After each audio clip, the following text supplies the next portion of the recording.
gosip ini, saya akan mempresentasikan tentang analisis bisnis digital. Pengertian bisnis digital. Bisnis digital adalah usaha yang dijalankan dengan memanfaatkan teknologi dan internet sebagai bagian utama dari kegiatannya.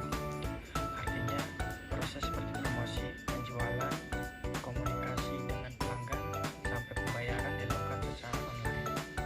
Contohnya, seperti orang yang jualan lewat Instagram atau marketplace, jasa desain yang menerima pesanan lewat email, kelas online, aplikasi ojek online, dan sebagainya. Dalam bisnis digital, teknologi bukan cuma alat tambahan, tapi memang jadi tempat bisnis itu berjalan. Berbeda dengan bisnis konvensional. Perbedaannya dengan bisnis konvensional ada satu, tempat menjalankan usaha. Bisnis digital berjalan di internet, website, aplikasi, media sosial. Konvensional biasanya punya toko atau tempat fisik yang didatangi pembeli. Dan yang kedua, cara bertemu pelanggan. Di bisnis digital, komunikasi lewat chat, komentar, email, atau video call. Di bisnis konvensional, pembeli dan penjual biasanya bertemu langsung. Yang ketiga, jangkauan pasar. Bisnis digital bisa menjangkau pelanggan dari mana saja selama ada internet. Sedangkan bisnis konvensional biasanya terbatas pada semua orang-orang di sekitar lokasi usaha. Dan kemudian ada yang keempat, modal dan biaya. Bisnis digital bisa dimulai dengan modal yang lebih fleksibel, bahkan dari rumah. Bisnis konvensional biasanya butuh biaya sewa tempat, listrik, dan perlengkapan toko. Dan yang kelima, sistem kerja.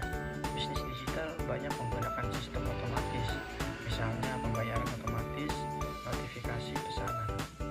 Sedangkan bisnis konvensional lebih banyak mengandalkan proses manual. Di sini ada jenis-jenis bisnis digital. Yang pertama ada versi digital dari bisnis non-digital. Maksudnya adalah bisnis yang sebenarnya sudah ada sejak lama secara konvensional, tapi kemudian dipindahkan atau dikembangkan ke ranah digital. Jadi konsepnya sama, hanya cara menjalankannya yang berubah karena memanfaatkan internet dan teknologi. Beberapa contohnya. Yang pertama ada satu, toko fisik atau toko online. Dulu orang harus datang langsung ke toko untuk beli barang. Sekarang cukup buka marketplace atau website, pilih barang, lalu bayar dikirim ke rumah. Tokonya tetap jual produk yang sama, cuma tempat transaksinya pindah ke online. Yang kedua ada les tatap muka, seperti kursus online. Biasanya belajar harus datang ke tempat bimbel atau kursus. Sekarang bisa lewat Zoom, Google Meet, atau platform belajar online. Materinya sama, tapi cara penyampaiannya lewat internet. Yang ketiga ada bank konvensional, seperti mobile banking atau digital banking. Dulu kalau mau transfer atau cek saldo harus ke ATM atau ke kantor bank. Sekarang cukup lewat aplikasi di HP. Semuanya bisa dilakukan dari rumah. Terus ada ojek pangkalan atau ojek online, sekarang bisa disebutnya. Konsepnya tetap jasa antar jemput. Bedanya sekarang pemesanannya lewat aplikasi. Tarif langsung terlihat dan pembayarannya bisa non tunai. Terus kemudian yang terakhir ada nomor 6, iklan di koran atau iklan di media sosial. Dulu promosi lewat brosur atau koran. Sekarang promosi lewat Instagram, TikTok, atau Facebook page yang bisa menjangkau lebih banyak orang. Dan yang kedua ada fasilitator digital dan bisnis non-digital. Ini adalah bisnis yang tidak langsung menjual produk atau jasa utama, tapi membantu bisnis konvensional supaya bisa berjalan lebih mudah lewat teknologi. Jadi mereka ini semacam penghubung atau alat bantu supaya bisnis yang awalnya offline bisa ikut masuk ke dunia digital. Contohnya seperti ini, marketplace seperti Shopee, Tokopedia, dan lain-lain. Mereka tidak memproduksi barang sendiri, tapi mereka menyediakan tempat bagi penjual atau yang disebut yang mungkin awalnya punya toko biasa untuk jualan secara online. Jadi marketplace ini jadi perantara antar penjual dan pembeli. Kemudian ada aplikasi pembayaran digital seperti OVO, GoPay, Dana. Mereka tidak menjual barang, tapi menyediakan sistem pembayaran. Warung, restoran, atau toko konvensional bisa menerima pembayaran non-tunai berkat aplikasi ini. Dan yang keempat, layanan ojek online. Aplikasinya menjadi penghubung antara pelanggan dan pengemudi. Jadi pengemudi yang awalnya mangkal biasa sekarang bisa dapat penumpang lewat sistem digital. Dan yang terakhir ada bisnis digital hybrid. Ini adalah bisnis yang menggabungkan cara profesional atau offline dan cara digital atau online sekaligus. Jadi mereka nggak sepenuhnya online, tapi juga nggak cuma mengandalkan cara lama. Keduanya dipakai bareng supaya saling mendukung. Sederhananya, bisnisnya tetap punya aktivitas fisik, tetapi diperkuat dengan teknologi. Contohnya seperti ini. Yang pertama ada restoran yang punya tempat makan sama layanan pesan online. Orang bisa datang langsung untuk makan di tempat. Tapi kalau malas keluar, bisa pesan lewat aplikasi atau website. Jadi offline jalan, online juga jalan. Yang kedua ada toko pakaian yang punya toko fisik, ditambah jualan di marketplace. Pembeli bisa datang dan coba langsung bajunya. Tapi toko itu juga jual produknya lewat Shopee atau Instagram. Dan di bisnis digital ini saya mengambil aplikasi Dana. Perusahaan Dana adalah sebuah perusahaan startup digital di bidang keuangan yang menyediakan layanan dompet digital atau e-wallet dan layanan keuangan berbasis online. Dengan Dana pengguna bisa menyimpan uang, transfer, bayar tagihan, belanja online, hingga berinvestasi. Semuanya lewat aplikasi tanpa harus ke bank. Singkatnya, Dana itu perusahaan yang mempermudah urusan finansial orang lewat teknologi digital. Di sini ada jenis-jenis bisnis digital yang dijalankan Dana. Yang pertama ada fintech atau financial technology, digital wallet, dompet digital. Dana termasuk bisnis fintech yang fokus pada teknologi pembayaran, yaitu dompet digital atau e-wallet. Kamu nggak perlu bawa dompet fisik, cuma pakai ponsel untuk transaksi non-tunai yang cepat dan mudah. Yang kedua ada platform layanan pembayaran digital. Model bisnisnya adalah menyediakan platform yang menghubungkan pengguna dengan berbagai layanan pembayaran, baik itu merchants offline yang pakai QR, toko offline, atau tagihan rutin. Dengan begitu, Dana jadi jembatan antara pengguna dan banyak penyedia layanan. Yang ketiga ada ekosistem transaksi non-tunai.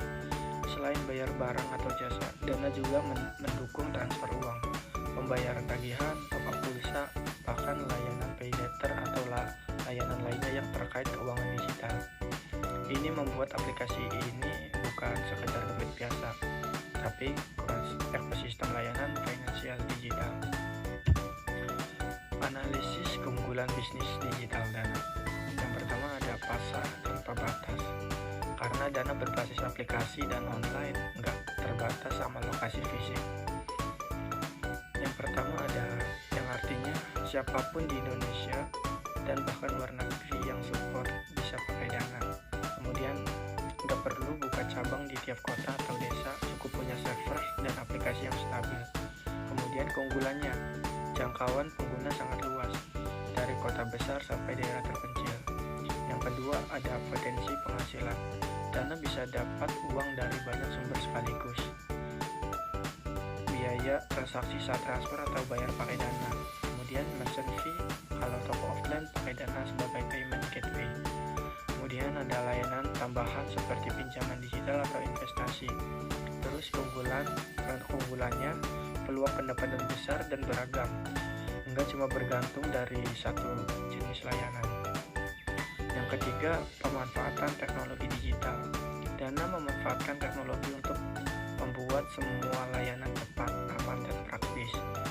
Contohnya otomatis transaksi, nggak perlu manual. Keamanan dengan enkripsi dan sistem proteksi, pengguna merasa aman. fitur inovatif seperti scan QR, top up, instan, dan integrasi dengan berbagai platform online. Keunggulannya, pengalaman pengguna lebih nyaman, efisien, dan modern, bikin orang lebih loyal pakai aplikasinya. Terus kemudian bagaimana Dana melakukan transformasi digital bisnis? Perusahaan Dana sudah menerapkan transformasi digital dengan cara yang pertama, semua layanan berbasis aplikasi. Dulu orang harus ke bank atau tempat fisik buat transfer, bayar tagihan atau top up. Sekarang semuanya bisa dilakukan lewat HP, kapan saja dan di mana saja. Yang kedua, integrasi dengan merchants dan platform lain. Dana bekerja sama dengan toko online, restoran, dan layanan digital lain supaya pembayaran lebih cepat dan seamless. Yang ketiga, ada pemanfaatan data dan AI. Data transaksi pengguna bisa dianalisis untuk menawarkan promo, rekomendasi, atau layanan yang lebih personal. Dan yang keempat, ada keamanan digital yang canggih. Dana pakai teknologi enkripsi dan sistem keamanan agar transaksi online tetap aman, bikin pengguna lebih percaya pakai aplikasinya. Usulan pengembangan bisnis digital supaya Dana tetap berkembang. Yang pertama, ada ekspansi layanan finansial. Misalnya tambahan layanan investasi, asuransi digital, atau tabungan dengan bunga menarik. Tujuannya menjadi super app keuangan, bukan cuma dompet digital. Yang kedua, ada integrasi dengan teknologi baru. Pakai AI untuk prediksi kebutuhan pengguna, chatbot cerdas untuk customer service, atau blockchain untuk keamanan transaksi lebih tinggi. Yang ketiga, ada kolaborasi dengan startup dan fintech lainnya. Bisa bikin fitur baru bareng, misalnya integrasi dengan e-commerce, transportasi online, atau edukasi finansial. Yang keempat, ada personalisasi pengalaman pengguna. Fitur yang bisa menyesuaikan dengan kebiasaan transaksi pengguna, misalnya reminder, tagihan otomatis, budget tracker, atau promo khusus berdasarkan aktivitas. Dan yang terakhir, ada pendidikan digital dan literasi finansial.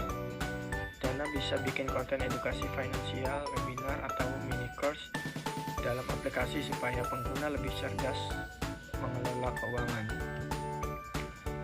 Jadi kesimpulan, Dana sudah transformasi digital dengan bikin semua layanan serba online, cepat dan aman.